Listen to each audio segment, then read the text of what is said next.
Joining me to my right, Miss Caroline James, and to her right, Mr. Joe Avary. It's Reporters Roundtable. Guys, let's just get right into it. Starting with you, Caroline, you had the story today about the boardwalk, and it's been a lot of anticipation about this boardwalk, a bit of controversy, as you touched on in your story. Now, when you were out there talking with Mr. Brown, was there anything that maybe didn't make it to tape that kind of struck you, or that maybe the people should know about? Well, one of the interesting things is I've been there sort of 2 days in a row now looking for people to talk to about people using it, what they think of it, and wasn't able to find anyone. I found one jogger this morning, but I think, as Mr. Brown told me, that's probably down to the time of day. We know that at sort of sunset, that's when most people come across and start using it themselves. So sadly, I wasn't able to actually talk to the people using it about what they like and don't like, but certainly Mr. Brown was there justifying the reasons for the delays. Now, just from viewing the story, and again, your interview with him would have been much more robust and a bit longer than just, you know, the few minutes that I get to watch the story.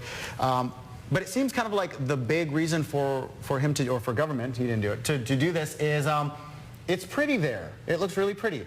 Beyond that, was there anything, I guess, more substantial as to why this location and why not anywhere else in South Sound? Well, you've hit the nail right on the head there. It's purely the beauty of that location. And when I asked, you know, is anything else gonna kind of set up shop here? Are we gonna have any bars or any sort of cabanas, anything like that? And Mr. Brown said, no, the view is enough to draw people in. The view is what will bring people here. The view will attract the tourists. The view's the best thing we've got. And I know that you went to speak with him specifically about the boardwalk, and so I'm not even sure whether this was an issue that was touched on or not, but it's no secret that there's parts of South Sound Road there that there's very little space for pedestrians between somebody's front gate or fence and the road. Was there any indication that there might be sidewalk or, you know, boardwalk, I guess, put in anywhere else on that stretch? I think that's the ambition, yes, but obviously funds are limited. It requires, as we've seen with this project, a lot of negotiation with bidders, with constructors. He said at the moment, obviously, we're experiencing a boom in construction in Cayman, so actually finding the people who can do the work sometimes does take some time, but they're touting this as a huge success, so I think they're hoping that the momentum will continue. Cool. And at $1.5 million for 1,500 feet, it's good work if you can get it, guys. Yeah, yeah. And I was going to say, you know, it's not a bad problem from the government's perspective to have if people have so much work that they can't get to your project, right? So, exactly. Now, Joe, you did a story earlier this week about a family that was stressed, upset about it was called an incident, I don't know what you want to call it, with the Humane Society, where they said, hey, we tried to adopt this dog due to some policies, and they said a lack of communication, they weren't able to keep it.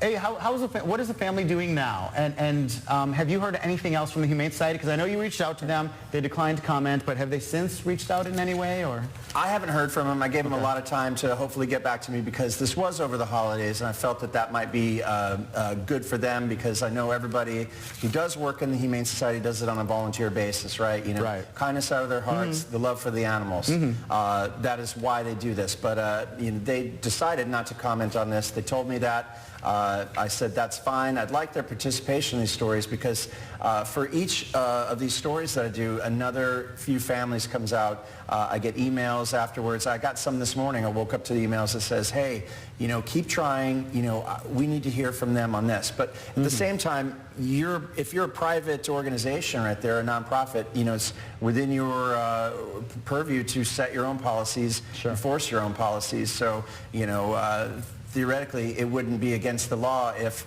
you know, let's say that I was the Humane Society and I just didn't like Kevin Morales and I didn't want Kevin Morales to have a dog. I don't have to give Kevin Morales a dog if I don't want to. Right, because I think at the end of the day, their justification for doing it, you know, I don't think, I would hope not, they didn't go out hoping to upset this family. That wasn't their aim. It was, we have these policies in place for the protection of the animals, which probably most of the time those are safeguards that they need to have, right? Because you don't want to give an animal to a family or a home where it's going to be abused or neglected.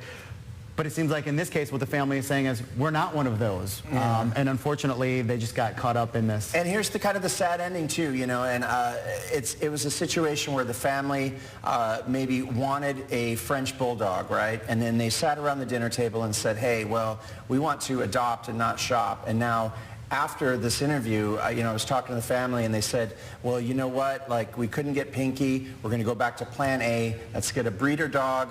if the Humane Society can't help people adopt the dogs, well then, we're going to go and get what we initially wanted. Sure. And it's a sad thing. Even though they wanted to go adopt, right? They felt it was the right thing to do. And now it's back to plan A, which was, something that other people may not think is great. I know we got to go, so. We do, all right, and I'm sorry to cut you off. Guys, thanks so much for joining us. Really appreciate it. Don't go anywhere. We've got more news right after this.